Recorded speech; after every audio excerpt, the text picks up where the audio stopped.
On today's expose, I wanted to highlight none other than Mariko Yoshida. I mean, she's been Wolverine's girlfriend for like ever in the comics. I think he was with her the longest.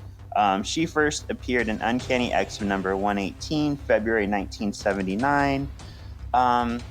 Yeah, there's a lot of family issues with her. This movie's not too far off from the way they're kind of tied to an underground cartel. Her dad's into some shitty stuff. I mean, you name it, they're part of it. But Mariko does take over her dad's business and kind of steers it on the right path. But she has a very tragic ending, Kevin. Do you want to hear about her ending? Sure.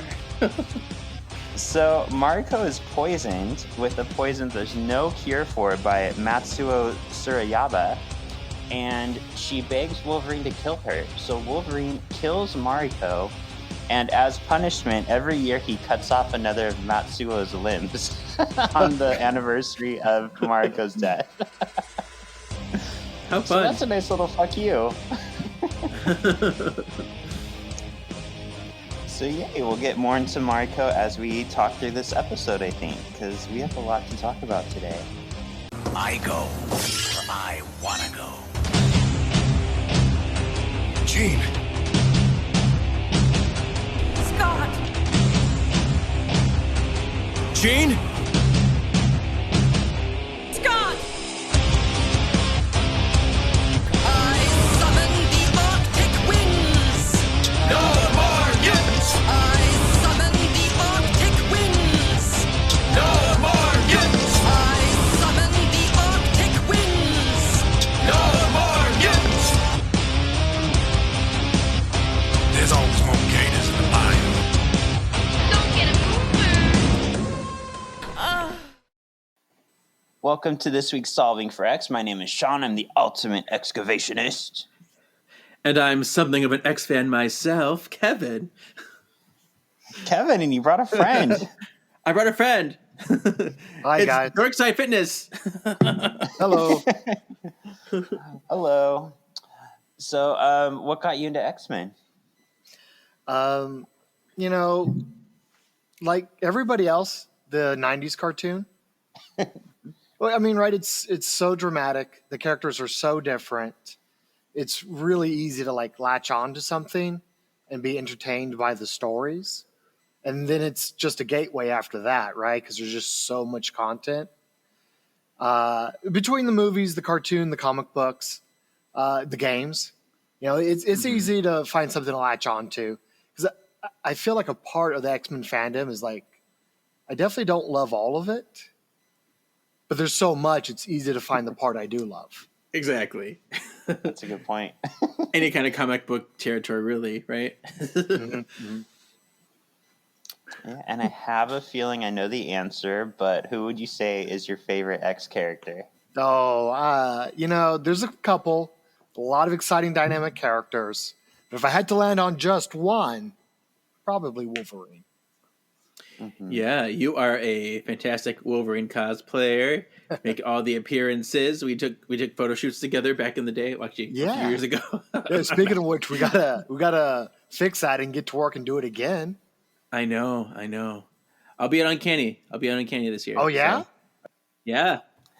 Cool. So I'm excited. Kevin has told me only one thing, Dorkside, that you really wanted to do this movie. So I don't know if it's because you love it or hate it. So I'm excited to unravel the mystery as we go.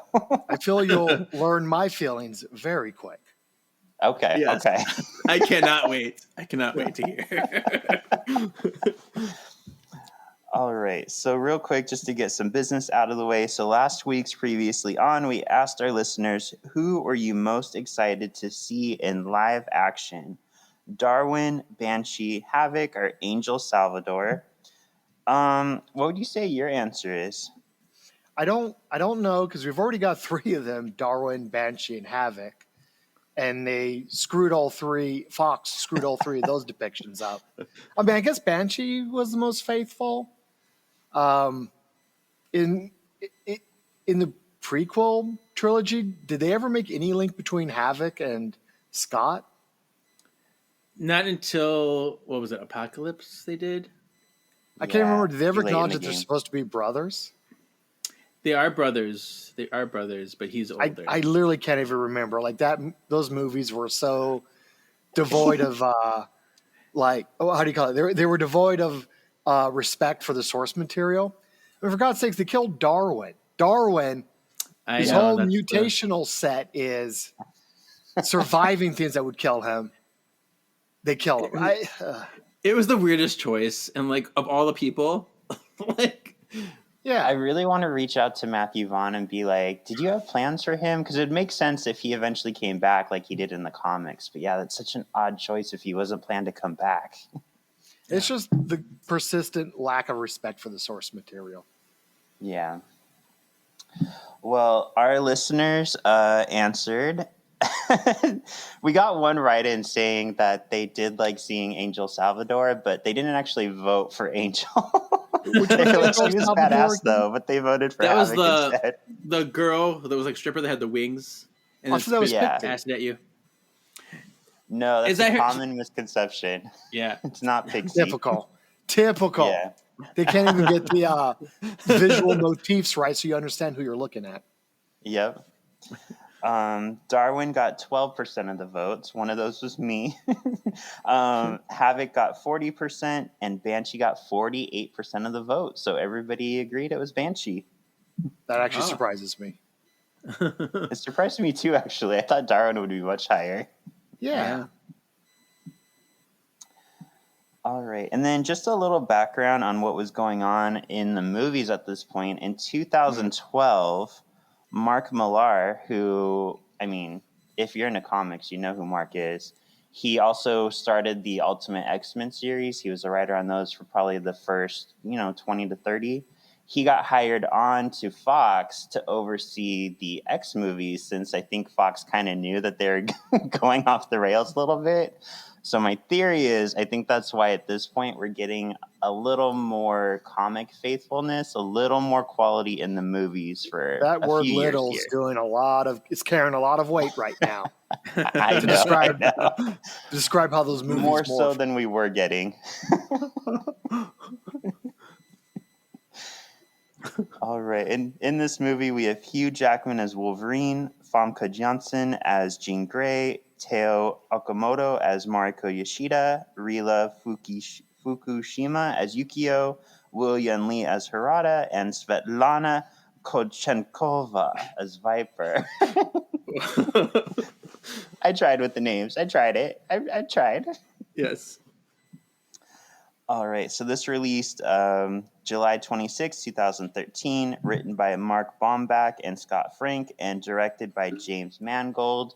So James did this one and also Logan. So we'll kind of see the similarities between them. Yeah. All right. Shall we get started, boys? Let's do it. We open on a serene-looking Nagasaki Bay. Alarms flare, ruining the moment. People start running around all crazy. Logan watches from his hiding place in a ground prison. I didn't know what to call it. It's a hole. It's a hole with like a tank on top of it. He is offered freedom but doesn't take it. It's safer in his hole than dying from the bomb up above. Logan narrowly saves a guard by throwing him in his hole and protecting him. Suddenly, Logan is awoken by a spectral Jean. She taunts him for killing her. Why'd you kill me, Logan? Why'd you kill me? So is it better to kill yourself with a stabbing or to be blasted by the bomb? I don't know. I forget, how was that scene playing out? I know for some reason he grabs a Japanese soldier. Were the others committing seppuku or something? Like they got naked for some reason, or they took their shirts off, then stabbed themselves with their swords, and then the guy is standing next to them. He's like, "I guess it's time for me to stab myself." And then Wolverine's like, "No, you're not. I'm gonna run. I'm gonna save you." I mean, I don't know everything about history, but I feel like that's a deeply westernized depiction of how soldiers were reacting to the moment. I mean, first off, because this was the bomb, right? Yeah. Mm-hmm. First off, how would they have known it was the bomb? And maybe an appropriate response was that dramatic of an honor killing. And it's just such a Japanese thing, the honor killing, Sure. that it just drips of that style of honor killing. So it drips of like Western romanticization of the Japanese culture to make something that dramatic as your opening moments to the movie. It's, I mean, for me, tonally, it's just already completely wrong. That's right. Yeah, and Kevin's right too. We never really get a reason as to why Logan would care to save this one man over these other who are committing seppuku. That's back to the constant tonal inaccuracies of these movies. That makes Wolverine into a hero because he's fighting to save somebody even though he was being abused. And it's like, no, that's not him. Especially in that point of his lifetime. He definitely wasn't. I don't know, like that's a very Western style sense of heroism to do the right thing no matter what. And that's just not what Logan was at that point. Mm-hmm. That's a really good point. Yeah, because he was very crazy and animalistic at this point in the comics. He wasn't necessarily an evil or bad person, but he wasn't pulling off heroics either. I mean, I'm sure, depending on the writer, we can find some stories in between what would have been like the 1880s, the 1890s, and 1940s that he did some heroic acts, but like it's just not his character. Mm-hmm. It took time for him to grow into that. Right. So we're already off to a bad start. Okay. and the guy they saved, right? It was Grandpa. Yep. Oh shoot, what's the family name again? Ichiro Yoshida. Yashida, yeah. And this was Grandpa Yashida, right? Yep. And as we get later into the movie, terrible. I don't know why they invented this grandfather character to replace so many other characters when the source material had Shingen. Shingen fulfilled a perfectly fine role. I don't know why they had to make a granddad. I don't know why they had to make it personal between Wolverine and the granddad. We already had a reason why Logan's involvement in the Yashida family was personal. I just, what a waste of screen time to interject something that's not relevant to the story. There you go. There you go. That's only we got for scene one, you guys. Like, I know. I promise this will only continue. This scary embodiment of guilt Jean came. She's like, she got like creepy in his face. I don't like that. I won't lie. Like a lot of this movie, I would check out on, and like a lot of the Jean stuff. Like, I'm sorry, guys, this is going to be a long podcast because meta-wise, one of the most awful things they did was they made Wolverine the protagonist of this universe, and so they kind of sidelined Scott for the Logan and Jean relationship, which is completely wrong. It overlooks a lot of natural complications with the relationship, some of which that includes Logan is broken, and that's why he pursues Jean. Logan is, 140 plus, and that's kind of a creep factor. It sidelines the protagonist that Logan is supposed to be the foil to.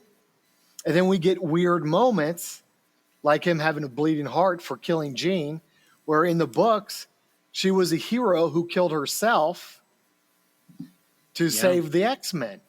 Like, again, it's another wasted beat that it just cheapens every other thing that's happening in this universe. That was the whole critique of The Last Stand. It's like she's only here to serve Wolverine's story, not her own story. And so exactly, terrible. And we're reinforcing that with this scene. At no point do they take an opportunity, the filmmakers, to fix what they've done wrong with the Foxverse. Mm-hmm. Cool. What's next?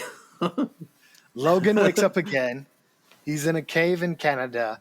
I'll wait till the end of this, but I'm already getting set off again. He's in a cave in Canada with a crusty picture of Jesus in heaven. Bagman Logan makes his way through the snowy wilderness. He comes across a bear, but game recognizes game. He wanders into town where someone is taking pics of him. Later that night, Logan is awoken by the sound of hunters in the distance. He finds his bear friend left for dead and goes after the hunters. He punishes one of them for using illegally poisoned arrows. Logan is about to attack the hunters when he is stopped by Yukio, the girl that was watching him. She easily dispatches the hunters and tells Logan to come with her in her dirty soccer mom rental. Jesus in heaven. So where did he get this picture of Jean? Because this was like X3 picture of Jean, and she wouldn't have time to pose for this picture. It's probably like a really, oh my God, dude, don't even. I mean, it's probably a really bad callback to the 90s cartoon. Oh, where he like from the picture. Yeah. Yeah. That's my only guess. Like, oh, the Okay. fans are going to love this homage. Like, okay, man. Is that our 90s moment? Man. You got mail. 90s moments. 90s moments. Yes. You know, all these kids, you know, right? This is another reason I get so mad because you're a kid, you're reading the comic books, you can't help but imagine what it would look like moving on screen. And then these guys are like, yeah, but we got to do it different or it won't count or it won't be original. The fuck? Just give me what I've dreamt of seeing in live action. Give me the moment. Don't make Wolverine dirty in a cave rubbing some old picture that in context doesn't even make sense.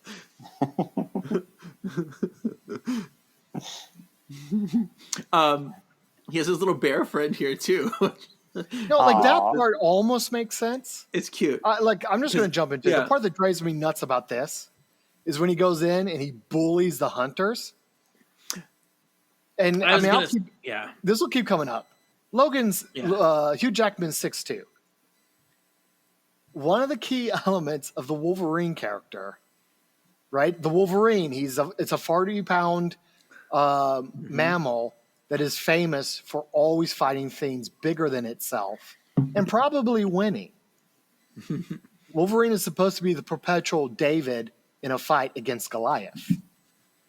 When the 6'2" Hugh Jackman shows up and starts bullying hunters smaller than himself, it doesn't read right. And it doesn't read true to the comic books. I just can't. I feel like there was one particular shot where Logan's absolutely towering over one of the hunters. And I'm like, this is not the point of the character. He's not like some green eco-terrorist. He's the little guy that was mad that somebody else that was small in the world, the bear, who was at a disadvantage against the hunter, he would be mad that the hunter abused his advantages and in effect tortured the bear in its killing.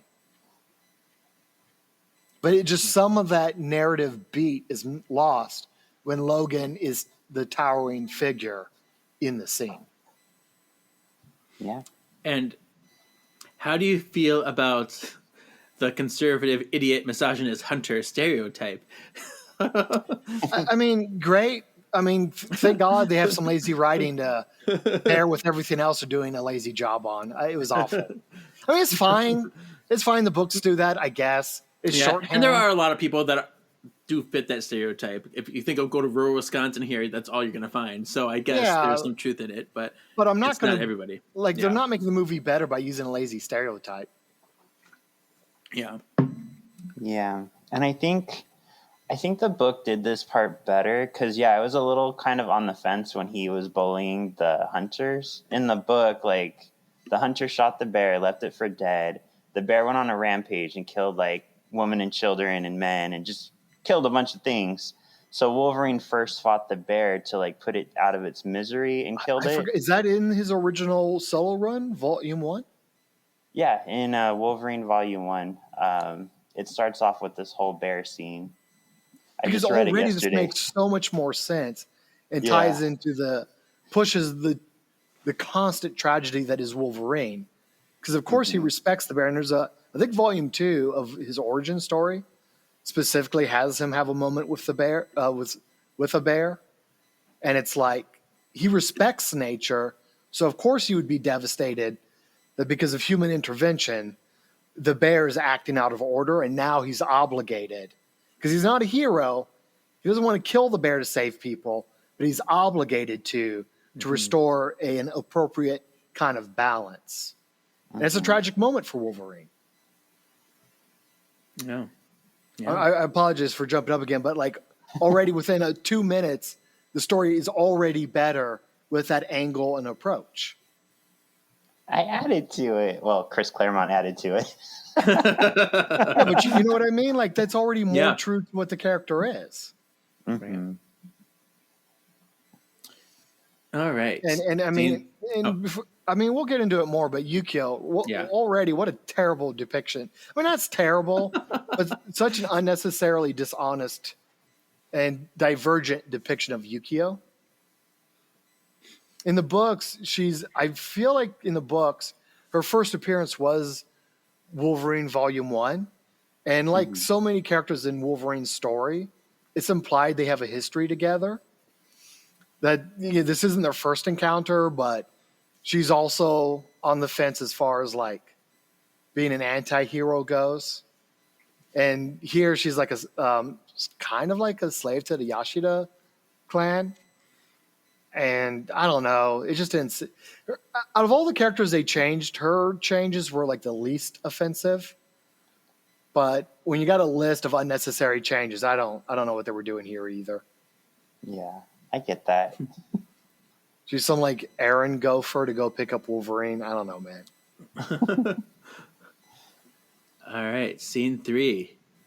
In the dirty soccer mom rental, Yukio I detect somebody wasn't impressed by the soccer rental. Nope. I mean, Soccer mom rental. we enjoy to call these things out because it's enjoyable, funny. But Yukio tells Logan she's been tracking him to give him the sword. Yukio's boss, Mr. Yashida, was saved by Logan, and he wants to repay him.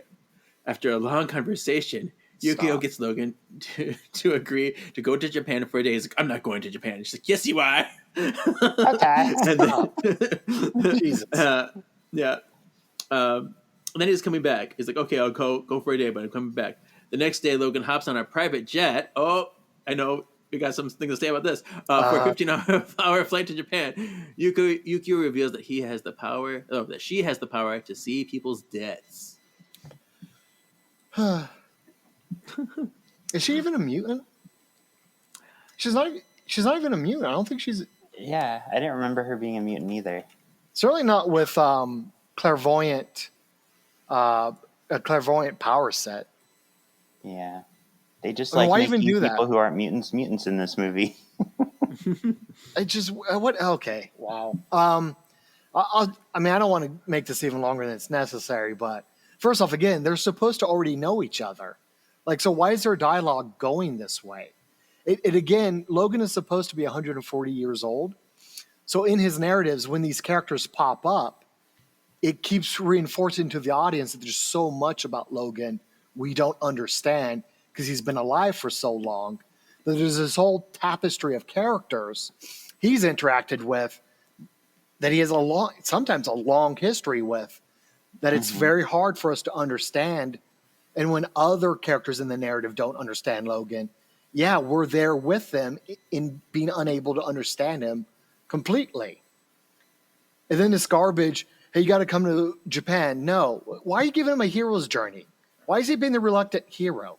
That's not his narrative. That's not how this narrative works. That's not his kind of story. He's not the reluctant hero.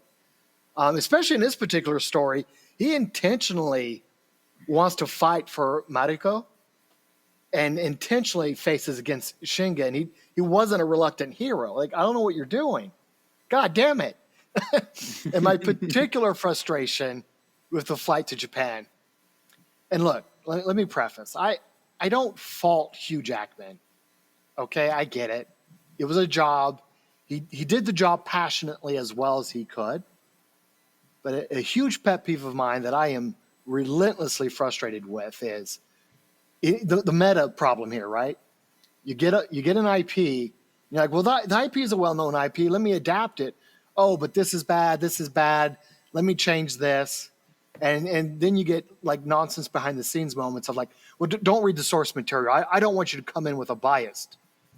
What are you doing? Why are you even doing the IP? Jesus in heaven. It's on full display here. I don't know if you kept that going throughout his entire career as Wolverine, of never reading the source material, but I remember seeing it behind the scenes of him going, well, I don't like my heroes to be invulnerable, so I got to give them, I had to give him something to just show he wasn't invulnerable, which is already a problem. His healing factor isn't an invulnerability anyways. So I'm going to make him afraid of flying, which plays no narrative role and never comes back, so it's already a bad story beat. But it's not even what Wolverine should be afraid of.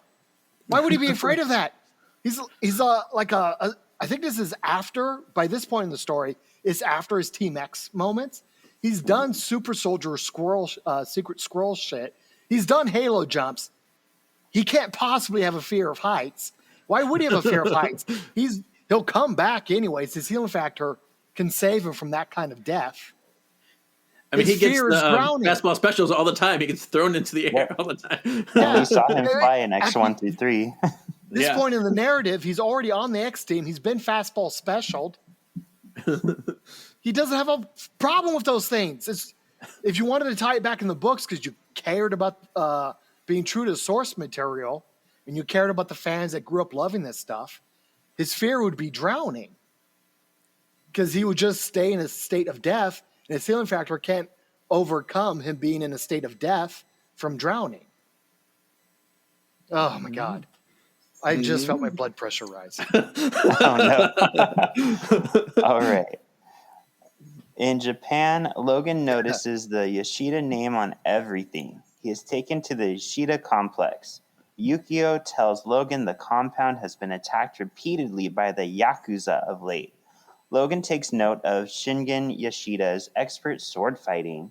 He is then taken to Ichiro Yoshida. Mariko, Ichiro's granddaughter, is there by his side. Logan stares like a creeper at Mariko. She has Yukio take him to get cleaned up. Once sexified, Logan is taken to Ichiro. Ichiro tells Logan he wants to repay him by taking Logan's healing factor and letting Logan finally die. Stupid. Ichiro wants Logan's healing factor so that he can protect Mariko. Logan and Yukio leave the room. God, I am boiling with anger. No, I mean, this was almost the least offensive. I actually almost appreciate, because in the books, in Uncanny X-Men, Logan does meet Mariko. Actually, by chance, I can't remember why the X-Men were fighting in Japan. But he's in Japan, like walking the streets. It's implied that he has a history in Japan from before his time in the X-Men. And he stumbles across, what's effectively a Japanese princess, Mariko. And he's immediately taken back by her beauty and has to warn himself, hey, don't scare the poor girl. You are kind of an odd-looking monster. You got to actually try to pretend you're human for a few minutes and talk to her like you're a person. So they almost had that moment right. It was shockingly close. But then Shingen Yoshida's in the background is like Ichiro's thug. Like, what are you doing? I mean, right in the books, Shingen is the boss of this gang, and he's okay. Look, I go on for too long, but I'll say that the book starts off right. The book was actually had a masterful setup. Right, we already knew of his love for Mariko by this point when this volume 1 picks up, and Logan is desperate to continue his relationship with Mariko, and she's like, again, it's a little bit of too much of a Western take, but family honor, which the word honor is like, I think, a bad translation for what these Asian cultures go through. It's more about like saving face, which is a little bit different from our understanding of the word honor. Anyways, she had to help her dad save face, and marry somebody that was appropriate for the family. And Wolverine's like being the thug he is like, I don't fucking care about any of that stuff. And Mariko tells him to go away. He still pursues her, and that's when Shingen makes his appearance. He's a human, and he beats the shit out of Wolverine because that's how good he is. That even a mutant who has as long of a history of fighting as Logan does and has a healing factor, Shingen can beat him. And then ultimately, he's unceremoniously, right? This is a great narrative beat. Unceremoniously tossed from the Yashida castle, like down into a river. So, right, he crawled his way to the top of the challenge and then got himself thrown to the depths of Hades. It was a great setup to a story. And here, Shingen is some nerd fighting with a sword. While he's got to talk to the real man, Ichiro. I'm sorry. Oh, and then, of course, I don't know what's going on. What do we know? Is there some point being made with Logan wanting to die? Like, that is a narrative beat that comes up in Logan's story, but I don't know why it's coming up here. See, it's not very clear. I think we know that Jean's there because it's supposed to represent his guilt over killing her, and that's why he's haunted by her. I get that, but I don't think he's having feelings of wanting to death. I think it's just this guy. He's like, hey, you should die an honorable death because you've lived a long time, and I'm not willing to die yet. It's just weird because why would you ask Wolverine to do this when you're not willing to have an honorable death yourself? Well, and again, have we established this is a problem with Wolverine, that he seeks death and can't get it? No. Because I remember in particular, right, because in the books, he killed Dakin, his illegitimate half-Japanese son, killed him by drowning him. And it was a narrative point of him in a following story, of him constantly throwing himself off of a mountain to kill himself at the bottom of the mountain. And of course, for somebody like Wolverine, the death is like a momentary thing as his body starts the healing process before death actually sets in. Mm-hmm. And so he would heal himself up, go back to the top of the mountain, throw himself off again. You know, it was a weird, torturous flagellation.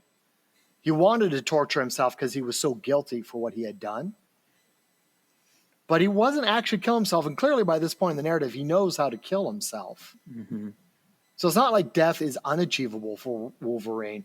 I don't think the movie's ever touched on it, but I'm sure in the books we already had the Muramasa blade that can kill people with healing factors. Death isn't a problem for Logan. He can get to it if that's actually what he wanted. I don't know where this narrative beat came from. It's like they wrote this story knowing the audience could kind of understand it, but they never showed us that this is something the Logan character wanted. Right. Oh my Would God. you say that they left it ambiguous though on purpose? Like Gene's supposed to show us he's thinking it, like he's depressed, but he's not there yet. He's not suicidal. Okay, you're right. It's ambiguous. Logan emotionally hasn't gotten there yet or admitted it to himself yet. Ergo, Ichiro Yashida understands perfectly what's going on with Logan's heart. And without informing the audience, he's already figured it out. What the hell are you doing? Yeah. Yeah, that part I have no... I was thinking about that too. He just came along at the right time. How does Wolverine remember this past with him anyway? Oh, yeah, he just hit the adamantium bullet. Obviously, the perfect explanation for Wolverine's terrible medical memory loss is an adamantium bullet to the head. Jesus in heaven. It just got worse. But yeah, here he's supposed to have no memories of his past before whatever the X-Men part. And it's like, how does he remember him? Does he remember Ichiro? Yeah. Ichiro? Does he remember Ichiro? Yeah. Jesus, man. Stop. Oh. God, I'm always in pain when I watch or talk about this movie. But we did get him sexy in the hot tub. We did. That's a plus. That was fun. Which, obviously, that's the point of a Wolverine movie, is to have stupid, sexy Hugh Jackman. Stupid, sexy Hugh Jackman. Stupid, sexy Hugh Jackman. Logan witnesses Shingen hitting Mariko, She gets upset and runs to throw herself off a cliff. Logan grabs her before she can leap. In his room later, Yukio tells Logan how she met Mariko and came to be a part of the family. Yukio leaves, and Logan dotes on the potential to be he contemplates on the potential to be mortal. Pretend Sheen comes to him and pleads with Logan to take the mortality. Jean turns into Dr. Green. Is Dr. Green Viper? Yeah. Yeah. It's her. Fuck. It's Okay. just a stupid name to And me. kisses green smoke into him. Whatever the fuck that was. But was it a dream? Logan hears a commotion and sees that Ichiro has died and everyone is mourning him. Thank God. What the hell's going on with Viper? I don't even remember this being her role in the story. I don't know what's going on. I'm angry. Yeah. I mean, It's weird. Shingen abusing Mariko makes sense. Okay, she's doing the Asian thing of wanting to throw herself off a cliff. I mean, we're back to a white person's perspective of writing Asian. Logan and Yukio show up at Shingen's funeral. Sexy Oh, boy. Dr. Green shows up as well. Something isn't sitting well with Logan. He's leery of Dr. Green. Logan and Yukio enter the funeral where Yukio tells Logan Mariko is affianced to Noboru. Logan runs into Shingen, who tells him to leave. Yukio tells Logan the legend of the Silver Samurai. Stop. Come on, man. It is to stand watch over Lord Shingen forever. Logan notices strange things afoot and goes to Mariko to warn her. One of the guards shoots Logan. It's cool. He heals. And is this where we see the guy in the roof and no one can see him? Which is super obviously can be seen by everybody. Oh yeah. Was he squatting on the roof, or is this the guy hiding in the roof? Which guy is he? A part of my memory has jettisoned this for the trauma. Are we talking about Harada with his bow and arrow? Yeah. Yes. Yeah. Because he's crouched on the roof, but he's not even that high. People who walk into the steps can totally see him if they looked over there. Your peripheral vision would have picked him out. Right. Yeah. Logan saw him, but he's our hero. So, the guards kidnap Mariko. Yukio and Shingen's loyal dude fight back. Dr. Green films Logan as he fights for some reason. Odd. We see that Dr. Green is a mutant. She's Logan not. is able. I know. Pretty sure she's not. There's different things. I know, right? Logan is able to liberate Mariko from her captors with some help from Mr. Bow and Arrows. Oh, there he is. Yep. So I do remember when this came out, everybody universally hated that Viper was a mutant. And I know some people have tried to fix it online and say well, different people have been Madame Hydra, so maybe this iteration was a mutant. I was like, no, no, that's not what happened. I think they're just trying. Go on. Well, I was going to say, go back they're to just disrespecting the source material. Yeah, right. Mm-hmm. They're trying to add mutants because they're like, oh wait, this is an X-Men movie with no mutants in it. We have to add people. Well, they could add a mutant. You know who they could add? Kenichiro, the fucking Silver Samurai. Yeah. You have no idea how. I don't know how I'm getting angrier every scene. Kenichiro and that drama between him and Mariko is right there. It's already written for you. You could just put it on the screen. You could save so much time of having to invent stuff that takes work. You could have just rewrote what's already in the source material. That drama is rife for adaptation and a couple punch-ups to make it even more meaningful. Instead, we get Mutant Viper doing I don't know what. What was her mutant powers? Poison stuff. Yeah, basically She's she poison can ivy. produce toxins, and she's That's not good. affected. Yeah, poison ivy. She's immune to them. Yeah. Yeah. Interesting. Exciting. And she sheds for reasons. We'll see that scene. She's so gross. I don't know.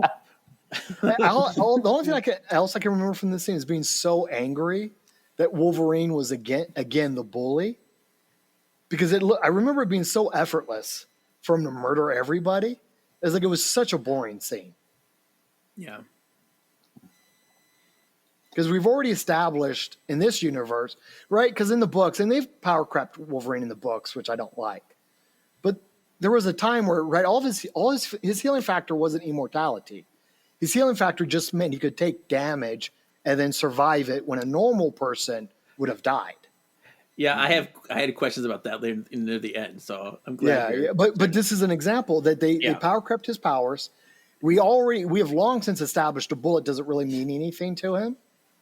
So a fight scene where he's just taking a couple bullets, like who gives a shit? I think somebody gets a punch in on him.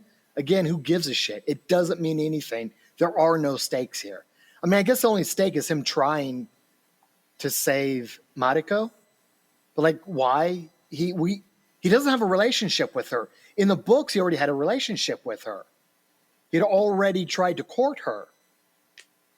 So why does he care about saving Mariko? He's just meeting her now for the first time and like, I'm in love with you. Well, he already creeped on her before, but in the books, again, when he was creeping on her, they made a distinction of him having to meet her himself and talk to her like a human so he wouldn't spook her as the relationship started. And then they had a relationship for a little bit. Like if they wrote this differently, like he was nervous about going to Japan because he had skipped out on Mariko. Right. Like already we've got something there that works better, makes this scene work better. I mean, the only thing I can give some credit to, I guess, is, and in the book, Wolverine is vulnerable to poisons. Like he won't die from them, but if it's a strong enough poison, it'll knock him out, right? And that's how this fight ends. Is he got poisoned? Yeah, I can't remember. Is that what happened? Yeah, he gets knocked out at some point or another, right? I don't remember when that is. I mean, that's how he fails. But it's funny because they could have totally like took him and got what they wanted at that moment too. But then the rest of the movie wouldn't happen. I know. True. All right. Logan and Mariko make a run for it as the Yakuza chase after them. Harada, Mr. Bow and Arrow, follows after the fleeing duo, protecting them from a distance. Logan and Mariko lose their pursuers, but Logan is hurt and not healing as fast. He asks Mariko why the Yakuza are after her. She tells him to fuck off and bounces, or at least tries to. Logan follows her. Holy she boards shit, you're a kidding bullet me. train. Logan sits next to her. I didn't think I this was funny. I jettisoned this from my brain. I thought it was Harada. funny that people are like shooting, but like No, that's nobody's reacting. Kenichiro Harada. Do they Yeah, I ever was mention wondering that? Is he? Oh. Why are you doing this? Why is that Kenichiro Harada? Does he even have a relationship with Mariko or Shingen? He is Marco's childhood friend, and they were supposed to marry. God, That's right. Why? I know. I don't know why they added that piece in. So they did include Kenichiro. They just decided to butcher him like every other character. Mm-hmm. Kevin, you can take over. Choices. Choices. I am like I need a bed. I'm back at the funeral. Everything is in disarray. Yukio is still at the scene. By the way, okay, in the books, they keep rewriting these characters. In the books, Mariko is like trapped with her father, Shingen, after Wolverine got tossed off the cliff. And I'm pretty sure that's the way it went. All I can remember after that, I should have reread the books because they're actually genuinely good. Yukio steps in and saves Logan and nurses him back to health. Like she's the one that saves Wolverine, and Mariko is the princess at the top of the mountain. Like that's Yukio's job. She's the one saving these guys and enabling them to reach their goals. It's absolutely not Kenichiro. Jesus in heaven. Yukio is still at the scene. Shingen tries to force Yukio to tell him where Logan went with his daughter, Mariko. She won't say. Back on the train, Mariko tells Logan she's going to her family home in the South. That is a very smart decision. They would never look for you at your family home in the South. Logan tells her it's a dumb plan. That's romantic. Maruko ignores him. That's chemistry. Logan goes to the restroom and finds out that he is not healing. He treats his wounds. As he leaves the room, Yakuza find him and attack. That's exciting. Logan somewhat easily dispatches them. Again, very exciting, high stakes. Mostly on top of the moving train. He goes back for Mariko and forces her to exit the train. Again, so romantic. I bet this scene had a lot of charisma and chemistry in it. Jesus Christ. They have a very loud conversation across the aisles of the train too. I'm like, okay, everybody can hear this. Maybe they don't speak English. I don't know, but it's still. We're in the core part of the movie that my brain has chosen to forget. I just remember hating this so bad. It's not the dynamic they're supposed to have. We have more Yakuza with another boring fight scene because there's no stakes. It's just somebody thought of a set piece on top of a train and then they shot it for a movie. Yeah. I mean, It's it Mission was Impossible. a cool train fight scene, It was good. but a lot of it didn't make sense. The action in this train, the action of the train scene was probably some of the best in the movie. But there's also a lot of It was competently shot. Yeah. It's a cool scene for a different movie. Mission Impossible. Yeah. Yeah, exactly. There you go. There you go. Okay, scene 9. Logan leads an annoying Mariko to the downtown area. He finds them a love hotel to stay in. And this hotel cat lady reminded me of Bunny Swan. Nice. Like, I tell you everything. Like, she was very like Bunny Swan from Mad TV. Like, very, I know. And then they decide to stay in the kinky Mission to Mars room. Logan succumbs to his wounds and faints. He wakes up shirtless next to a goat. The hotel worker and her veterinarian grandson are working on him. Oh, this must be where they had him. Logan is convinced Dr. Green did something to his healing factor on that kinky night in bed. Okay. I mean, all right. Cool. I mean, totally, this is awful. There's still no reason for... This is another thing I hated about the movie, and it's going to keep happening scene after scene. I don't remember the movie doing anything with Mariko and Logan to convince me that that they would ever have a relationship. They had a huge chunk of the movie devoted to like this romantic part, like stuff with them, but it didn't. It was kind of boring. It didn't feel like anything. Well, no, just like what? Well, back to this fucking love hotel. I mean, what a terrible scene to write for your movie. This is again better for some other movie, but how's that going to like put them in a moment with what has happened previously? How is this a moment that they get a chance to develop chemistry between the two of them? You know, and Logan's healing factor does get burnt out, so I guess. Viper's poison could have done it, sure. But I'm still left feeling nothing. I'm hollow on the inside. Yeah, they hint later that Viper is the reason for his healing factor not being there, but they could have, I think, done it in a better way and told us a little sooner. Yeah. Well, and why are they being like artistic about these things and like we'll leave it to the audience to decide?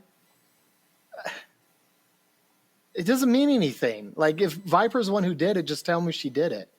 Mm-hmm. You're not making the story better, leaving it to me to guess if Viper did it or not. Yeah. Speaking of, Dr. Green wanders aimlessly downtown. She kisses a man doting on her, killing him instantly. He thinks she's a prostitute or something. He's like, how much? Yeah. I'm like, oh. Another great scene. Wow. She meets up with Harada, who is upset he waited 2 hours for her. They're both looking for Logan and Mariko. She uses her power to infect and torture Harada into continuing his search. Ta-da! Logan and Mariko hop on a bus. Logan doesn't seem to be doing well. The two exit the bus just outside of Nagasaki. She leads Logan to her childhood home and cooks for him, so they still go to the house. That's good. Mariko admits to Logan her grandfather left everything to her, making her the most powerful person in Japan. The will is set to be read in 3 days. She also tells Logan she's only marrying Noboru due to her father's wishes. She doesn't want to, though. Why did they split Shingen into two characters? I don't. For some reason, they wanted Wolverine to have a personal relationship with the Yashida, and they decided the only way to do that was World War II because, of course, and that would make Shingen too old, so they invented Ichiro to fix this. And I don't know why. Back at the compound, Shingen preps his guards to finding Mariko and Logan. Shingen is working against time to find Mariko. He's worried about the will being read in 3 days. Oh yes, the will. Ticking time bomb. That's great. All right. Back at Marco's place, Marco calls Yukio to report into her. A neighbor comes by and asks Logan to help chop down a tree. He does. Ugh. For reasons. Logan is sitting and eating With the axe. fruit of his labor, winky face, when he notices the whole prison he saved Ichiro in all those years ago. We get a flashback of Ichiro offering his Masamune sword as thanks for his life. Logan gives back the sword and tells him to keep it safe until he returns. This definitely has bearing in the story later. The two men climb out together. End reminiscence. Marco tells Logan she can tell he's in pain. She asks who Jean is. Who's Jean? Who Jean? I don't know if you did this with purpose, Kevin, but I think you gave me my most favorite scene. God. Medico and Logan run back to the house in the rain. Now that shit right there, that's romance. Yeah. Medico sexily fixes Logan's this is it. Medico sexily fixes Logan's improperly tied samurai robe. Oh boy. Okay. All right. I have feelings about this whole scene. Medico and Logan kiss and get naked together. Medico turns into Jean and tells him it won't end well. Just then, Logan has a vision of a samurai clad in silver attacking him. He pops his claws. Medico wakes up and calms him. She asks once more who is Jean. Logan tells her that he killed Jean. Medico isn't worried, though, because the dick is that good. Elsewhere, God, passionate. I love this. Yukio awakens and says Logan's name. What is going on? So she had a vision of Logan's death. Oh, all right. Oh, Logan. this is the scene where they're eating like rice or something, and Logan keeps putting the chopsticks up. Yeah. Yeah, that was like right before, right? Yeah, God, I hate this. That's such a typical. The chopstick thing is such a typical, like, Asian faux pas. So it's like an easy scene for white writers to interject. And I'm not trying to hate on white writers. It's just we are in, like, when was this movie? We're in a year that we can write, and I mean this is a scene from the 80s or from the 70s. We can write smarter scenes these days. But my real hate, besides the obviously shitty chemistry and the shitty romance that makes no sense, my absolute fervent hate, and back to that none of these people understand the Logan character and refuse to understand the source material. The only thing we've gotten so far, as best as I can tell in the movies, is Logan got hid from a bomb in Japan because I guess he was on the Allied side of the fight. But in the source material, Logan had spent a significant amount of time in Japan already, voluntarily. Logan's mutation makes him an animal. He does terrible things because of it. He hates himself for that. And he spends significant time trying to find his humanity. And he spends time in Japan notably practicing Bushido to try to figure out how to ground himself and behave like a human. There's a lot of one-off stories that explore this part of his history. Logan knows how to put on a kimono. Logan understands basic cultural things like the fucking chopsticks. Oh, by the way, Logan is famously multilingual. He knows fucking Japanese. Does he speak 1 ounce of Japanese in this movie? I don't think so. But it's funny because they keep telling him to they say, "Oh, you won't understand. You're not Japanese." They tell him this all the time. He will understand. Him of all people would understand. He's the one guy that would understand. He would understand more than most Japanese people because he's so old that he would have experienced Japan for like 40 or 30 years, where some of them have only experienced Japan for 20 years. I do love the sexy Jean in the rain, though. She looked so good. I was swooning. Yeah, no, I mean, his moments with Jean really make me understand his relationship with Mariko. Yeah. I'm glad we keep seeing Jean. And I do like this. I love that Mariko was she was sitting there. He woke up in his kind of rage, and she was so unbothered. She's just like, "Oh, let me just touch your clothes." Because I think of all the horrific things she's seen being in her family. She's like, "This is nothing. He's fine." It's like, I'm cool. Yeah, I did like that touch. Logan awakens to an empty house. He hears screaming.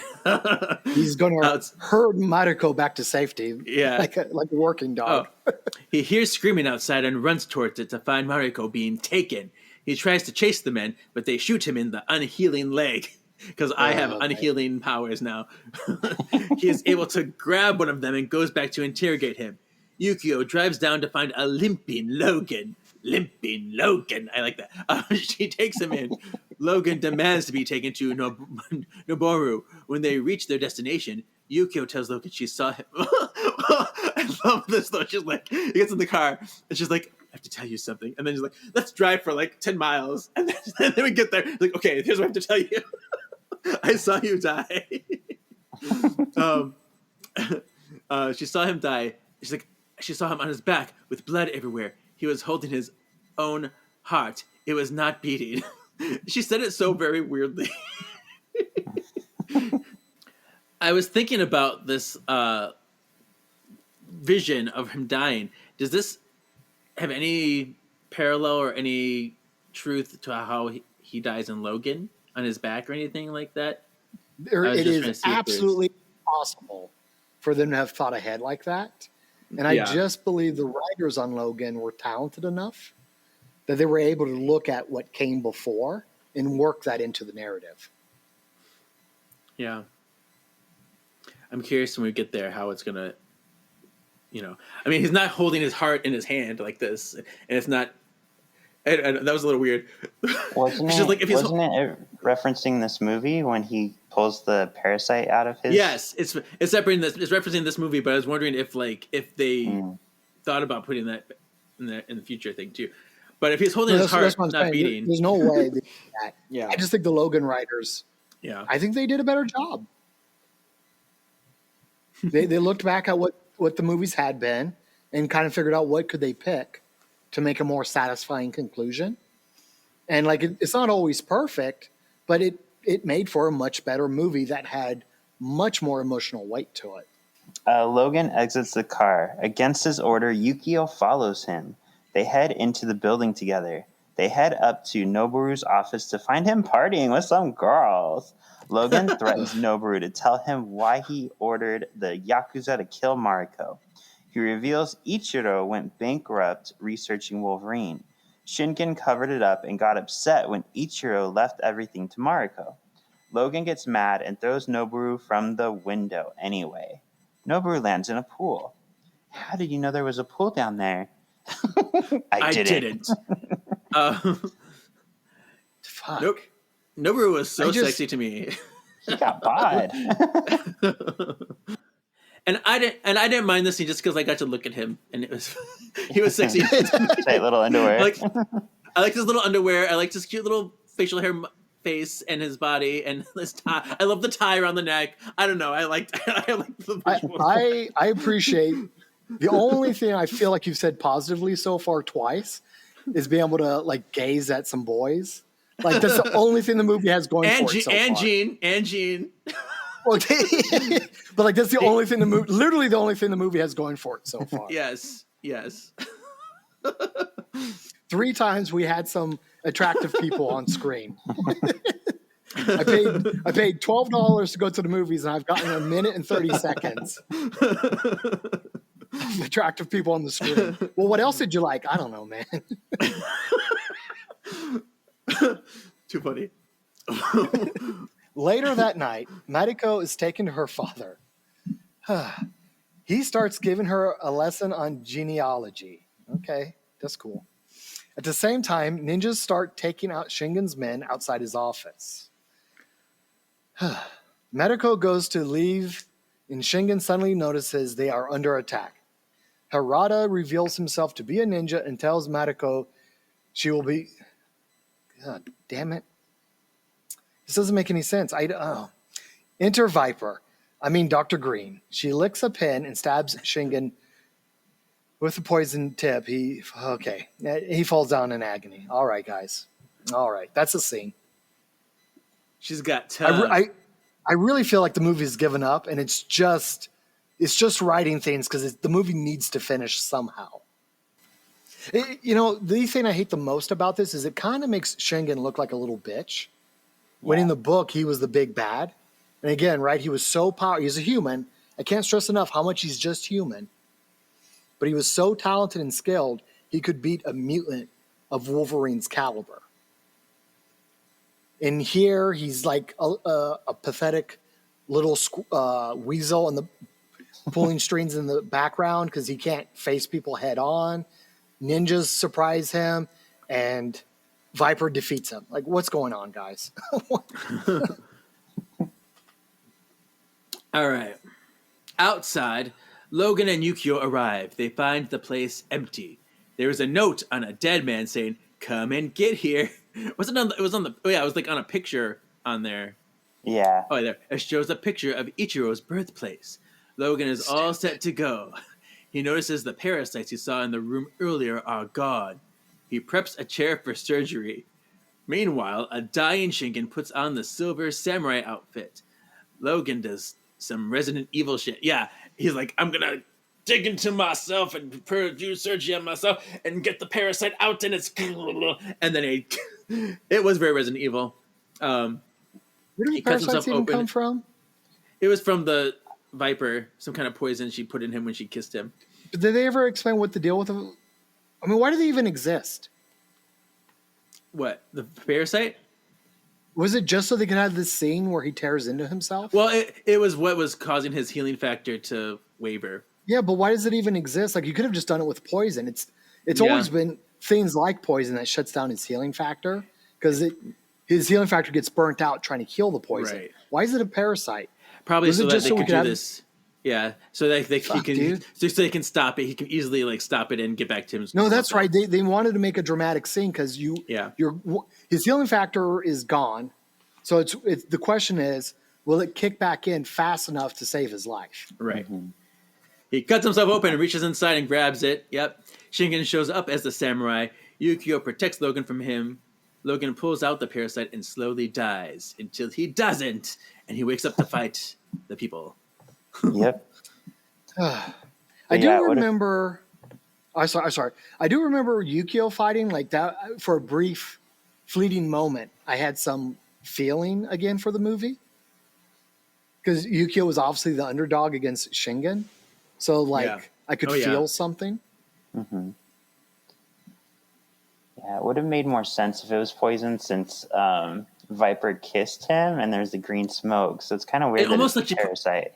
It's weird that she put it's almost like a Terminator machine parasite is what it looked like to me. Did we ever see her put the parasite in him? Nope. We don't. We just see the kiss and we assume that's how, I don't know. Maybe it's something. Maybe it was poison that grew into the parasite. We don't really know. When was the parasite even talked about? When did we find out this was a thing? He saw it earlier in the movie, but we don't know that it's in him until this moment. Yeah. Like, why do we have yet another moving element that we got to balance in the narrative? Just leave it. Let it be the poison. That's okay. The question is will he get through since we've already established as a ticking time bomb, Wolverine doesn't get to sit this out until his healing factor finishes burning off the poison. So that's the drama. He's forced to keep moving forward. He can't protect himself.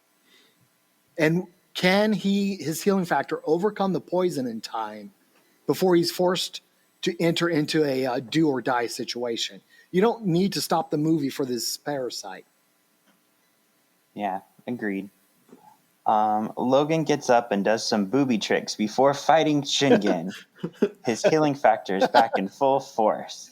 Logan suddenly stops the battle. That's how you know the healing factor is back, because he can the booby tricks. bounce his tits.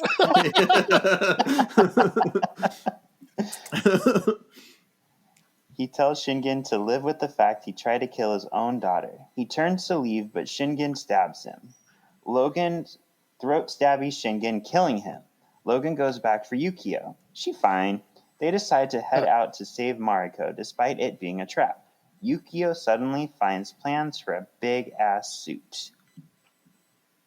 When Wolverine walks too, I know he's doing this because I do this, but he's totally like flexing his abs when he's walking, and like really going.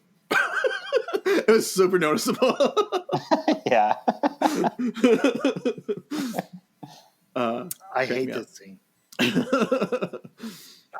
My blood pressure's going back up to 98 degrees. It's just first off, this is the Silver Samurai we got. It was actually Shingen.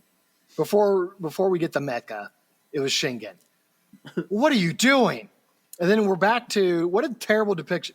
We've made Logan unkillable again, and so Logan is again the Goliath in the scene. I'm rooting for Shingen. He's the little guy in this fight. Mm-hmm. He's the one on his heels. Shingen's getting bullied around. At Ichiro's birthplace, Viper is there with Harada. Who's this Harada guy? Sean? He was Mariko's childhood friend that she was in love with and supposed to marry. But who's Noboru? Noboru is the guy that she's forced to be affianced to. So she doesn't like Noboru. And Noboru, and Noboru was the ninja? He's just like for ninja. Yeah. Noboru, he was really just like kind of like a suit kind of guy who was just like living off of the prestige. And he just appears in a couple scenes. Yeah. Yeah, Noboru's almost exactly like he is in the comic, where Shingen is the one who's like, you have to marry this dude, but Noboru's like a dick. Like, he doesn't beat Mariko, but he's along those lines. Okay. And they butchered Kenichiro's character. Mm-hmm. And I guess replaced Wolverine with Kenichiro? Oh my God. Mirko surmises that Viper did something to her grandfather. She did. Viper knocks out Medico with a sedative. Medico awakens to find the facility up and running. Viper tells Medico Ichiro sought out her services. Viper reveals the silver samurai suit. It's like, look, impressive, right? All adamantium. He's been doing this. So they almost have Harada working with Viper. Almost. And this is back to one of my earlier points of like not shitting all over the source material. Like, we'll kind of have it in the movie because it's there, but it's not good enough, I guess. So I'll add more characters and remix it until it's not recognizable anymore and actually now just bad and confusing. Logan shows up to Ichiro's birthplace. He is stuck by Harada in the snow-covered streets. The Black Clan line the streets, preparing to keep Logan from Mariko. Logan clawily takes out the ninjas on the ground. Ninjas shoot arrows at Logan from above. And then we get this crazy, like, they all have the ropes on them still. And so, like, this crazy, like, I don't know. And Harada prepares a green potion. Mariko watches from above as Logan is covered in arrows with ropes attached, slowing his progress. Harada shoots Logan with a green potion, but Logan keeps going until he doesn't. So this is where he passes out. Okay, this is where it is. I'm like, where is it? I know it happens. Didn't he already pass out before? I can't. My brain is rejecting stuff already. Kevin's such an adding awful passing scene. out parts. I'm adding passing out parts because I knew it happened. I just didn't remember where, and I don't. Kevin, know. are you disassociating again? Come back to us, Kevin. You know, I lost my mind a little bit watching this movie because I did kind of zone out a lot of times. So I had to I haven't successfully watched this movie yet. I do zone out in the middle of it. Like, it's not possible to sit all the way through this movie and adequately like take in what's happening. You will zone out at some point.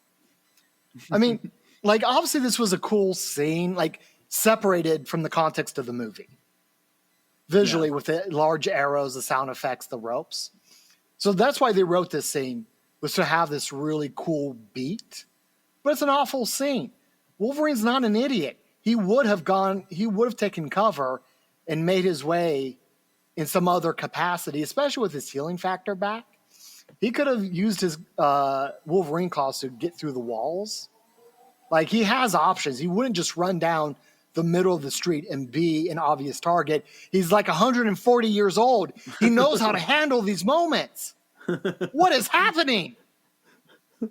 Yeah, so my theory is, and not to defend it because I'm not, but there's a part in the comic where he has a dream that this happened. So I think they wanted to emulate the dream in the movie. But yeah, I totally agree. This isn't Logan. He wouldn't just run down the street. Again, not sticking to the source material. Yep. They made it something that happened in the real world, not in the dream. Mm-hmm. So now Logan's a terrible character. All right. Wow. Logan wakes up in the facilita to Jean calling his name. He is locked down in a chair and surrounded by ninjas. Enter Viper. She tells Logan his bonds are made from adamantium to ensure he can't escape. She tells Logan she is immune to all toxins and can create them with her power. Logan pops his claws and the machine locks them in place. Upstairs, Mariko pleads with Harada to let Logan go. Harada tells Mariko that Viper is evil, but she's giving Ichiro what he wanted. Mariko kisses Harada, but then grabs his knife and stabs him and escapes. And I'm glad, 75, 80 minutes into the movie, Viper finally tells us what her powers are. Yep. At least we know. I mean, it's really good to finally get that. This movie would have been on shaky grounds if we did not stop to finally be told what Viper can do. It's not right. Am I wrong? Am I being too mean? This is a terrible scene. She was good. She's very camp. She's very like supervillain. Like, No, I liked that part. That part was fun, but they don't lean into it enough. Yeah. And she's like, ooh, dude, if this movie somehow actually somehow had Viper as the villain, this could have like been something incredible. She's the mastermind. Ooh, yeah. I don't know. You just said it. Like, she was actually fun to watch on screen. Let her be a mustache twirling villain. I don't give a shit. At least that would make more sense than whatever Ichiro is doing. Mm-hmm. Yeah. Oh my God, guys, you gotta stop giving me these things. God, I hated this so much. The Silver Samurai stands up and approaches Logan. It prepares to cut off his claws. Medico jumps into its path, causing it to break Logan's chair instead. Logan and Medico, why is she here? Why isn't she locked in some room? Logan and Medico make to escape again. Harada saves them both by shooting Viper with an arrow. She falls but lives. Viper sheds her skin and starts fresh. Gross. Gross. As Logan fights the samurai up above, it cuts off his claws on his right hand. Logan comes across Viper's shed skin, and she's surprised spits him in the face, causing him to do this action sequence. I'm just so enraptured. I understand the stakes. I understand what's the battle powers that are being used. I am following the fight and I understand what's happening and I am enthralled with excitement. And this is when she becomes one of the witches and she becomes bald. She's like, Yeah, no hair anymore for reasons. Right? Like, I mean, am I wrong? Like, her spontaneously becoming bald, it's not making the movie better. I mean, maybe she has, maybe. So, was that a wig on her skin, or does she have to grow her hair back when she sheds her skin? Maybe that's what it is. Maybe. I'm thinking, yeah, she shed her hair with her skin. That's what I got. Yeah, But yeah. I don't know. No, guys, this is back to what's happening? Why? Yep. Why'd you give me this detail? I don't know what's happening. I'm just sitting here confused about why her wig disappeared. As Wolverine continues fighting the samurai, Yukio enters into combat with Baldy McViper. Harada diverts the samurai from attacking Logan once more. The samurai kills Harada. Logan uses his Japanese skill to wield the samurai's blade two hands. Two hands. I know another sword that needs two hands. Anyway, Logan cuts off the samurai's head and throws him over a ledge. As Wolverine hangs out, Mariko comes to Harada's side. She sees Logan's shorn claws and has an idea. Oh. Oh. I wonder what that idea is. Yeah. Do we have the arrow in the eye? Is this where the arrow in the eye happens? Well, I mean, it's just foreshadowing, which, I mean, God bless them. They did a Chekhov's gun. Good for them. Because yeah, he puts like Harada, like he stabs like an arrow into the samurai's head, and this is where it's weird because like blood is coming out of the arrow, like it's almost like he hits him in the head, but then his head gets chopped off and it's nowhere near where the arrow was. Oh, I see what you're saying. So I'm like, something doesn't work. Yeah. You know, something I'm super mad about, and this is just like headcanon, because the Silver Samurai's, the actual Silver Samurai in his mutant power, I'd have to look it up. I forget how to say it, but he does, I think he creates a tachyon field. I think that's what it's called. Yeah. And he can surround objects in it, so naturally he surrounds his sword with it. So he has impressive chopping skills. So it's like what a great foil for Mariko, because Mariko's defender is Logan. But the Silver Samurai can counter some of Logan's greatest strengths, such as his adamantium skeleton. In theory, he should be able to eventually chop through it. And I would imagine you could have obviously they never do it in the books, or it never sticks. We know how the books are. They always reset the characters. Yeah. But right, you chop through the claws and now he's permanently wounded. Or maybe the claws themselves can grow back, but the adamantium portion doesn't. Right. I'm actually genuinely a little sad they didn't carry this over into Logan. Yeah. But we're not allowed to have good things in the Foxverse, so we just get a nothing burger CGI fight scene. So that's cool. That's exciting. As Logan climbs up from the side of the building, the samurai cuts off his other set of claws. Yukio continues her fight with Viper. And an elaborate Home Alone tragedy hangs Viper. Outside, the samurai clings to Logan's hands and starts drilling into his claws. It lifts him enough to reveal Ichiro is inside the samurai armor. Mariko watches the whole scene. Ichiro reveals him and Viper faked his death and built the armor to keep him alive. Ichiro drills Logan to pull out his healing factor. He visibly starts to become younger. Logan looks pretty bad until Mariko throws Logan's claws into Ichiro's head, then stabs him in the throat with the other. Okay. So Yeah. Well, first of all, he says, "Don't look so shocked." I'm like, because like, no, seriously, everyone knew this was happening. Everyone knew it was you. Like it wasn't a surprise. You left a note that like kind of specifically said it.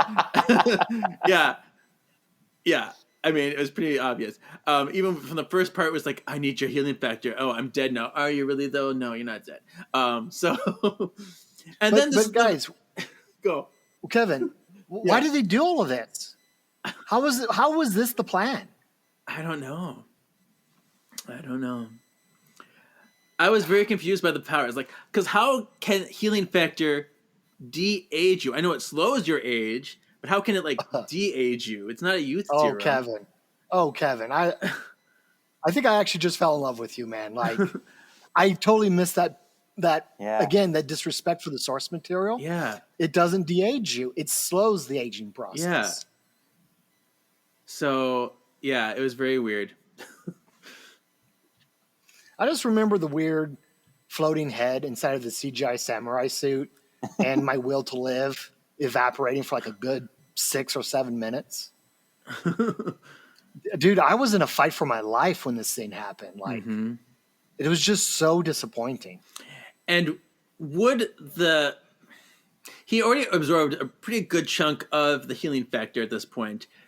So would being stabbed in the throat by this claw affect him? Would he be healing? Adamantium cancels out the healing factor. Oh, it does. Okay. As we have seen in the books. Okay. Well, that's good. Yeah. So you die when you're hit with adamantium. Even if you have a healing factor. Okay. Yeah. Oh, that's right. Because as was established in the movie. Okay. Oh, yeah. Okay. Yeah. I want to point out, I like how none of us are saying anything about Yukio and Viper.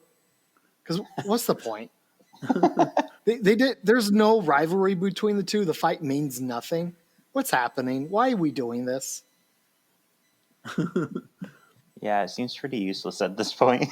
Right. Just extra. Yeah. Logan pulls apart the samurai suit and pops his boner claws. He deals Ichiro the finishing blow before throwing him from the ledge. Logan checks in on Meruko, then faints. As Meruko and Yukio dote on Logan, he sees Jin. Oh, good. Oh, I was so worried we wouldn't finish the Jin plot thread. In my Logan Japanese adventure, I need to know how the Jin plot thread resolves. He sees Jin calling for him. She's happy he's arrived. She asks him to stay, but he tells her no. He decides to live. The cockles of my heart, they're warming. Logan makes peace with having to kill Jin and lets her go. Because obviously, killing Ichiro is how he heals from killing Jin. Jesus Christ, what is happening? I love Jean with her hair and her eyes and her cleavage. She is super hot in this movie too. She is. I watched. I'm like, oh my god, she's so beautiful. So we're back to the only thing about this movie that's working. Yeah. So there is good that. And I do like that Wolverine confronts his guilt here. But the thing that bothers me is like in this he had no relationship with Jean. Nothing but a strong infatuation, flirting and cock teases. Like this is someone else's girlfriend. You had no relationship. Nothing that warranted the love that he envisioned with her here. So I was mad at that part. But still, nice that he can move on. Well, that in this scene, I'm sorry. Look, Wolverine Origins wasn't when he had Jean, so it's Wolverine Origins, then the X-Men movies, then the Wolverine, I guess. So they're taking the plot thread from the X-Men movies and wrapping it up in his first solo adventure from the books. Like, what are you doing? It totally gets in the way and cheapens what's going on with his Japanese story and what's supposed to happen with Meruko. This movie keeps stopping to talk about things not relevant to the movie. Like, I mean, I almost actually, correct me if I'm wrong, I feel like these Jean scenes actually narratively would have worked a lot better in Logan. Yeah, I can see that. He's killed people he cares about. He's forced to kill the spoilers. He's forced to kill the professor. This is all he does. He can't save anybody he loves. He just kills them. Yeah. And so how can he resolve his pain over Jean when he can't even resolve and do better by the professor? And then we get to the end of Logan with Laura, and we wrap a pretty little bow on it. The next day, Logan arrives at the airport. Yukio and Mariko exchange a heartfelt goodbye. Then Logan and Mariko say their goodbyes through a kiss. He tells Mariko he wants to stay, but he has other duties to attend to back home. Yukio offers to accompany Logan wherever he wants to go because I'm your bodyguard now. God. And we have the alternate scene here. Do you know what that was? What's that? Where he got Yukio brought him a case that had like his classic suit in it. All right. In an after-credit scene, Logan is at the airport 2 years later. So he ditched Marco just to go fart around for 2 years. There's a commercial for Trask Industries. Logan is about to get pat down when the room starts shaking. Magneto shows up behind Logan. He tells him dark forces are at work. But don't take his word. Take the word of Charles, who is back for reasons in his chair. Just because Xavier simply explains himself as being back as, you're not the only one with gifts. That explains everything. And I'm like, Magneto, he's like, way to be conspicuous. He's like moving things, floating in the air while people are still moving behind him. Like, how come no one is reacting to this? That's the whole movie. Nobody ever reacts to anything. They're shooting at each other in a casino, and everybody's sitting there playing their games. I'm like, what are you people doing? To backtrack for just a heartbeat, rereading and listening to scene 27, and with how awful this movie is, just make Medical and Yukio gay. Just do it. Like, yeah, that's the stronger story here. Mm-hmm. Why are we wasting our time with Logan being like, I wish I could stay? Just fucking stay. Do it. And as you already pointed out, scene 28 is terrible. Kevin, do you want to grace us with the one scene they got right, which means they were too embarrassed to have it and they cut it from the movie? Oh, the one with the suit? Yeah. Yeah. It was a really slick looking suit too, I gotta say. It would have been really cool. The one scene they got right. Yeah. Yeah. A great teaser. He opens the briefcase that's labeled Essex, so we get teased. Yeah. Mr. Sinister, which is a part of Logan's history. And inside of it is a fairly screen-accurate Wolverine costume. Feels great, looks great. Great nod to the comic book fans. Yeah. In a lot of different ways that means something. So, of course, they cut the scene. Yeah, it's crazy because it was like a really well-made suit. It's a beautiful-looking suit. And like, to not even show it, I'm like, oh, like... That's the part I can't get over. Again, it's literally the one good scene. Yeah. And they cut it the from the movie. The cosplayers in us are like, oh, kicking out. Like, we didn't see the scene until the extra credits or the special features on the DVD. Yeah. So ashamed of the source material that they have to cut the one good scene. I mean, what a perfect way to end this movie and like narratively explain what's wrong with this movie. Well, we did it. We did it. All right. God. So this movie was mostly based on Wolverine 1-4 from 1982. We talked about a lot of differences, like Logan already knew Mariko at this time. He was going back to Japan to check on her since he hadn't heard from her. That's when he learns that her father, Shingen, is back and has betrothed her to Noboru. He's an asshat who beats Mariko. But what I like about the comic is it's revealed that Mariko kind of she was the mastermind in a way. Like, she was letting Noboru beat her because she's like, I don't give a shit, because Logan's going to come and he's going to not kill Noboru. He's going to kill Shingen, who, like you said, Shingen kicks the shit out of Logan, and Logan pops his claws and does it the wrong way and loses his like honor and respect. But later when he fights Shingen again, he does it the right way and kills Shingen. And Mariko's basically like, yeah, I knew that would happen. Thanks for killing him because he dishonored the family. And then the biggest difference, Logan and Mariko get married. They get married, Kevin. Slight correction. Well, no, they got married. Because they have the wedding, but then she leaves again, right? Mm-hmm. No. If I remember correctly, the comic book Mastermind. TV drama shenanigans, the mastermind shows up last minute to ruin the marriage. Yep. But to beat the dead horse, Shawn, what a much more interesting character that Mariko is than what we got from this movie. I agree. She was very boring to watch. Every time she was on screen, I'm like, like I don't know. I know. I love Miracle from the books, and as comic books do, she evolved over the decades. Sure. She started off as a Japanese Yakuza princess, but we do find out that she's got a cunning side to her. Mm-hmm. She gets into a turf war with her stepbrother, and then ultimately comes back as the Scarlet Samurai, and she has to keep elevating her ruthlessness to try to keep her family and its clan under control. And actually, back to what you said, ending in a very Wolverine style story with him being forced to kill her off. Mm-hmm.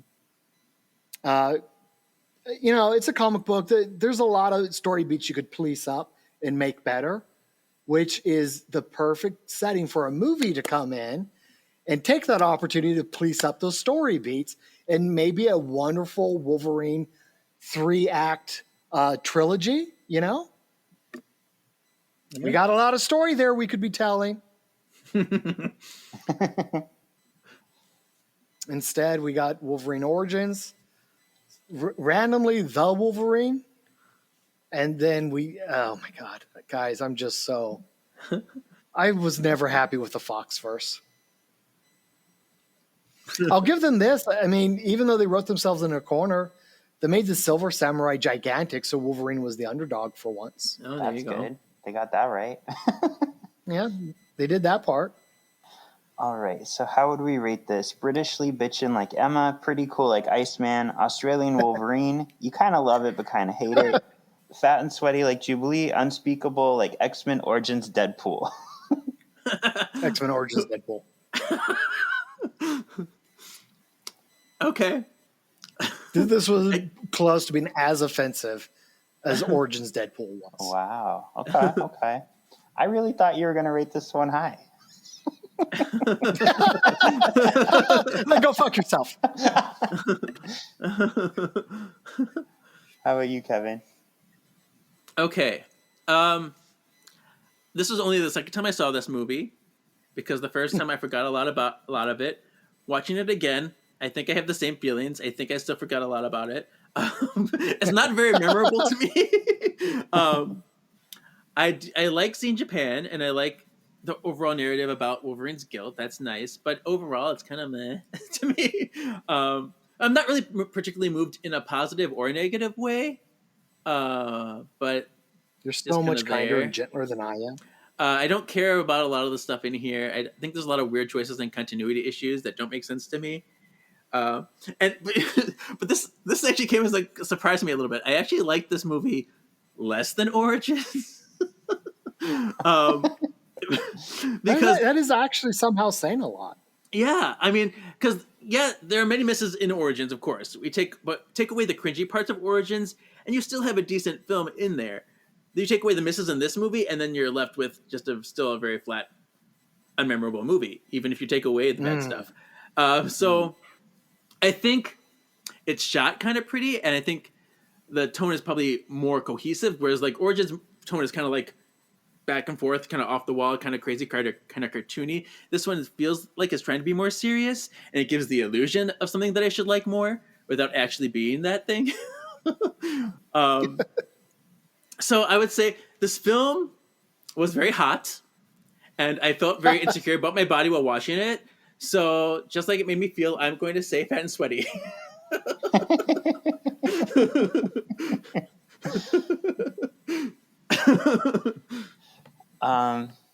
Yeah, I remember when I first saw this, and to this day, I hate what they did with Silver Samurai. I'm like, why did you have to take a classic story and turn it into this whole plot? I don't know. It's just so like convoluted. I actually, for the most part, don't think this movie's terrible compared to the other X-Men universe. Shawn. But Shawn, we're gonna have to have words, bro. I know. I'm gonna agree with Kevin. It's fat and sweaty like Jubilee, but it could have. To me, it wasn't the worst. It could have been good. They had some good stuff going, but they had to throw in the Silver Samurai shit, and they had to ruin Mariko. So I don't know. All right. Who would we say is the MXP or most excellent player? Well, like the character? In the Yeah. Yeah, movie? your favorite person. Shit. Yukio? Yeah. Okay. She almost felt like a person, Yeah. and she wasn't as offensively distorted as the other characters. I like that. Me? Yeah. I think I know which one Kevin's going to go with. I mean, okay. All right, I'm gonna say Wolverine at this time, but only because What? he was still a pleasure to watch and look at. Oh. And I think his I most really thought you were going to go with. I really I thought you know. were going to go with Harada. I know. I think Hugh does do his best to show conviction in this role. He does have a certain responsibility to it, what he's doing is good, just not the writing around it is good. Strangely, somehow, in a movie where he stars, Wolverine felt smaller and less meaningful than past films, but he's still trying. So there's that. Oh, I forgot to mention, Yukio also does have a bigger part in the comics because she's in love with Logan also. So she's trying to purposely make Logan look bad in front of Marco so that she can be with him. And she does it for a little while. She gets to fuck him. See? That's what I mean. They put her character too in Yeah. really a bizarre way, but she's like somehow the least butchered. Yeah. Yeah. I'm going to go with Yukio as well, just because I didn't really like anybody in this movie, but she was the least offensive. She was pretty good actually. She was doing yeah. I remember I had fun when she was on screen. Mm-hmm. Yeah. I didn't enjoy the movie. I still didn't enjoy the movie, but like my amount of happiness went up by like 3% every time she was on screen. There you go. And that means something. I felt something. Mm-hmm. So what would you say is the X factor, either like favorite part of the movie or something that ties it to the X-Men universe or something that showcases from the X-Men universe? I don't even, Kevin, you're going to have to go first. Okay. I did have to think hard on this one. But for me, the X factor is the sex factor. I mean, X-Men has always been sexy in every medium it is. But this is probably the sexiest movie so far. Like all over the place. Like I think this is the most shirtless I've seen Wolverine in all the movies. Like he's shirtless pretty much the entire movie of this movie. If I remember correctly, I think Hugh said, right, because we know how he came on in X1. Yeah. That he didn't have as much time to prepare as he wanted. And I remember him commenting, I believe it was this movie, that he always had a vision of where he wanted to get to for Wolverine, and that this was the movie where he finally did it. Yeah. So he was like naked a lot in this, and not just Wolverine. We have the what's his face, Naruto. What's his face, Nabupo? I don't know. Noboru. Yeah, he was cute, and Jean was cute. So I think that, and like just like interesting scenes that could be great fodder for a porn parody. I would pay to see that. So I enjoyed the eye candy quite a bit in this movie. If it wasn't obvious enough already. Yeah. I'm going to go with, even though it's not cohesive and even though the scenes don't do the best to showcase anything, the fact that we got some of the scenes straight from the comic, like that was pretty cool. We got like the Japanese scenes from the comic, but like the one we talked about with the arrow shooting into Logan, it doesn't make sense for the story, but at least we got to see it. There you go. Like as like See, we did a it. standalone moment, a standalone moment for a painting. It was a well shot, pretty looking scene. Yeah. But I think I'm going to, in a sense, double down with Kevin. When Logan gets off of the table and has his superhero unshirt scene, it's a flex of Hugh's dedication to the character. He did absolutely look larger than life in that moment. And that's what these characters are. They're supposed to be larger than life, and they pulled it off. Mm-hmm. Kind of like you were getting at with the arrow scene. It's pointless. It doesn't make sense in the moment. It doesn't help the narrative. But when you take it out of the context and just appreciate it for what that moment was, hey, good job, Hugh. I appreciate your work. Yeah. So until next week, where can the people find you? You know, I go online as Dorkside Fitness, kind of like Darkside, but a little bit more dorky. Dorkside Fitness. You can find me on Instagram. I've been a little MIA, but I usually do cosplay. My go-to character is Wolverine. Probably the coolest place you'll be able to find me in person is the Uncanny Experience. Woohoo! It's a Wolverine. It's an X-Men fandom convention out in Minnesota. You know, if you Google the Uncanny Experience, you'll find it. I already did it last year. It was way more fun than I could have imagined, and I can't wait to do it again this year. Yeah, and they're all friends of the pod. They've all been on the pod. Oh, awesome. Where can the people find you, Kevin? Yeah, you can find me at my personal Instagram, KJEEZY87, or the other podcast that I do with Shawn, Words of the Witches, where we are working hard on that charmed musicale. All right, and you can find me at Sean Perrette on Instagram. That'll lead you to all my projects, like my book, my other older podcasts, anything with Kevin. And we will be back next week, Sexy Exes, with Days of Future Past.